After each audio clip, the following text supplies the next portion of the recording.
What's going on YouTube, homie? Zap here, and it's been a while since I've done a post-game commentary.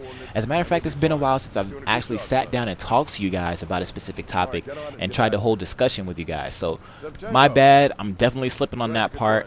And I kind of do miss you guys' feedback and you guys' input on certain things. And this particular topic, I've been holding it in for a while because I wanted to make sure that my own thoughts were put together really nicely and that I could get my point across without confusing anyone or offending anyone.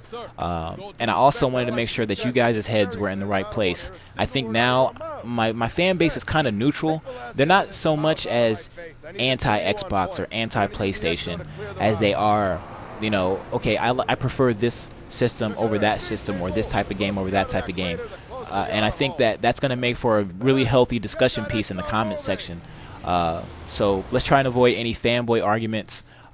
Please feel free to express your opinion, but do it fairly respectively. All right.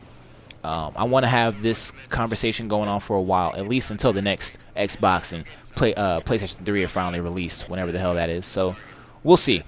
But on to the topic at hand.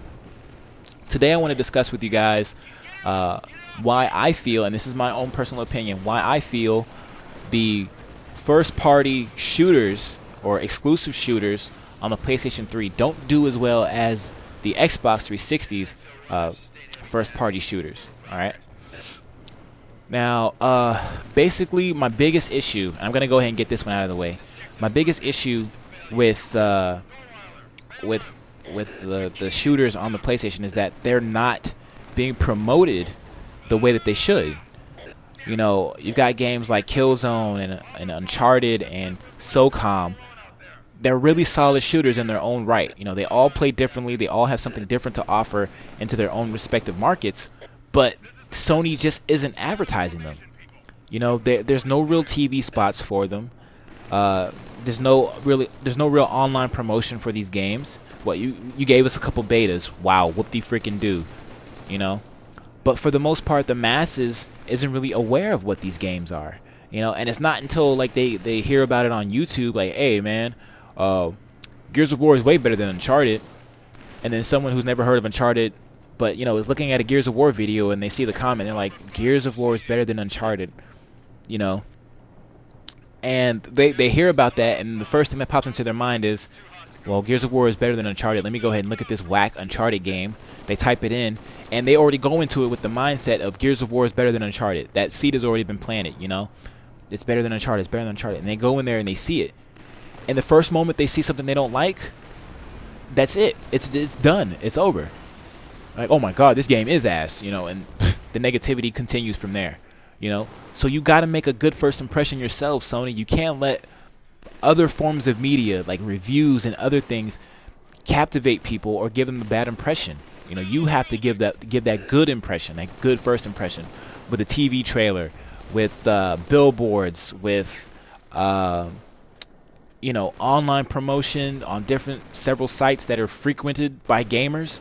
You got to spread the word. You got to put the word out there about your game, because if you don't, someone's going to hear about your game in a negative light, and they're just going to take that ball and run with it. I've seen it happen way too many times. And the worst thing about it, this actually happened, right? I went to a midnight release for a video game. I don't really remember which game it was. And I went to go get my game, and the guy asked me, hey, which game are you here to pick up tonight? I was like, oh, okay. I came here to pick up Game X. All right, Game X is the game that I don't really remember. And he was like, oh, okay, cool. So I'm like, what other games came out tonight? And he goes, oh, there's Uncharted and such and such and such and such. Or not Uncharted, but SOCOM and such and such. I'm like, what, SOCOM? SOCOM 4? That came out tonight? And he was like, yeah, man, SOCOM 4 is out. You want to give that a try? I'm like, I had no fucking clue, but yeah, sure, give me the damn game. All right. So, what the fuck? I played the beta, right? And from then on, after the beta for SOCOM 4 was over, I heard nothing about the game. No commercials, nothing. There might have been like one or two commercials that played like late at night, but you didn't really see it. In the meantime, I turn on my Xbox, right? I turn on my Xbox. There's a fucking countdown. There's a countdown for when Halo 4 comes out. There's TV trailers out the ass for the game. There's online vignettes and fucking special mini-series devoted to Halo 4's release. There's all this stuff. There's people promoting the game all over the place. Several websites putting out footage after footage after footage of the game itself. But nothing about your exclusives. You know, and the sad part is I love SOCOM 4. The game is amazing. It's difficult as fuck. I'll be the first to admit it. It's difficult as fuck. But I love that game. Same with Killzone. Same with Uncharted 3. You got great games that people either never get the chance to freaking play because they don't know that the games are out, and then by the time they even decide to finally get the game, the online community's dead. Alright? Resistance 3, I fucking love the shit out of Resistance. I joke about it in my videos claiming that I'm the best Resistance player in the world. What happened? I still get people asking me, hey Zap, what happened to you playing Resistance? For fuck's sake, the online community is practically a ghost town, dude. What do you want me to do? What do you want me to do? Continue to get thrown in the lobbies with like 1 or 2 or 3 people constantly? I don't have that time when I can just, you know, hop on Halo 3 and still find people playing that game. It's ridiculous, you know? Same thing with Gears of War. You know? When Gears of War 1, 2, and 3, the commercials captivated the flying fuck out of you. Alright? They captivated the living shit out of you. You know what I mean? But I don't really see that for games like Uncharted. Oh my God, a Subway commercial and there goes Nathan Drake. You know what I'm saying? That's all you get.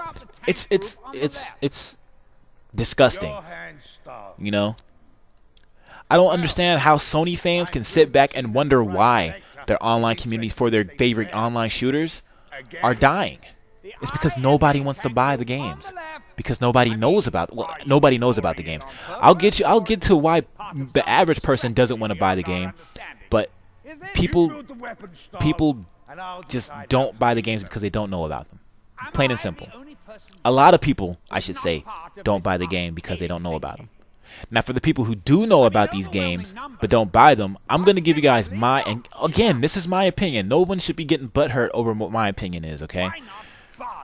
Another reason why I feel as though a lot of the games on PlayStation 3 don't really sell as well as they should is because the control schemes for a lot of their games are pretty fucked up. You know? And someone mentioned to me in one of my stream chats, like, oh, well, Killzone 2 played totally different than any other shooter out there because the control scheme was pretty difficult to master. And I think that's a good thing that you have difficult controls for people to... No, that's not. It's not. It's fucking ridiculous and it's stupid. The gameplay itself, the core mechanics of the gameplay should be what separates it from other games.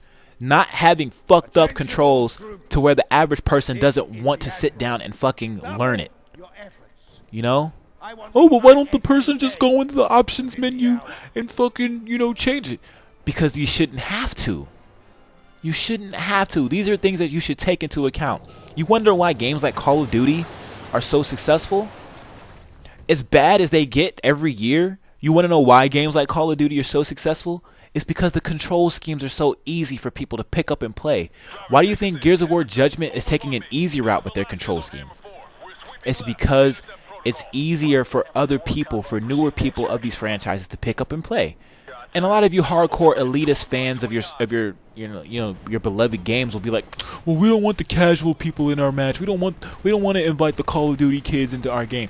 Well, you know what? Without those Call of Duty fans, without the fans, the casual fans, the newer players, you're going to be stuck sitting in matchmaking for like 30 minutes because you can't find a lobby. You're going to be stuck playing quick match because nobody's playing ranked. All right? If you want more people, if you want to be able to search for more people and find a match relatively quickly, you're going to have to attract a bigger audience. Because right now, games online are dying. And this particular portion goes for Xbox and PlayStation 3 games. Alright? The shooters' online audiences are dying relatively rapidly, with the exception of Call of Duty. And unless you do something wisely, I should say, don't just jump the gun and assume that this is what everyone wants in the game and then just throw it in there. You need to make the decisions that matter. Alright? Sony, promote your fucking games and make them. The developers for these Sony AAA quote-unquote first-party titles, develop your games more intelligently. Think about what would be the best way to incorporate a skill gap in your games while maintaining a relatively casual element to your game. Alright? Everything doesn't have to be easy mode. Uncharted 3 is so fucking easy mode is retarded. As much as I love the game, it's absolutely retarded how easy mode that is. All these perks and, you know, kickbacks and crap, that shit is stupid and it's whack. It shouldn't be in there. Alright? Uncharted 2 was probably the most perfect online shooter I've played. Yeah, it's the most perfect online shooter of this console cycle that I've played. Uncharted 3, not so much. Alright. But that's all I really have to say. Let me know what you guys think. Do you disagree? Do you agree? Do you have anything else you want to add to the conversation? I ended up just getting myself extremely heated because I love shooting games, but it's just like, I don't know, man. Especially with the Sony shit. Sony's games are so amazing, and they don't get as much exposure as they should, and it's Sony's fault. Sony is to blame. Sony is to blame for their own fuck-ups. You know, and I love my PlayStation. I love the games on my PlayStation. But if you don't promote your shit, no one's going to buy it. And if you keep making games based off of fucking terrible controls because you want it to feel more skillful, or you want fucked up controls to be what separates the good players and the bad players, you're a goddamn mongoloid. You need to fucking fix yourself ASAP. All right? Fix your shit, Sony. Please. Fix it. Thank you guys for watching. I'm Zap. Please subscribe to the channel if you haven't done so already, and follow my live stream. I greatly appreciate it. Let me know what you guys think in the comments. I'm out. Peace.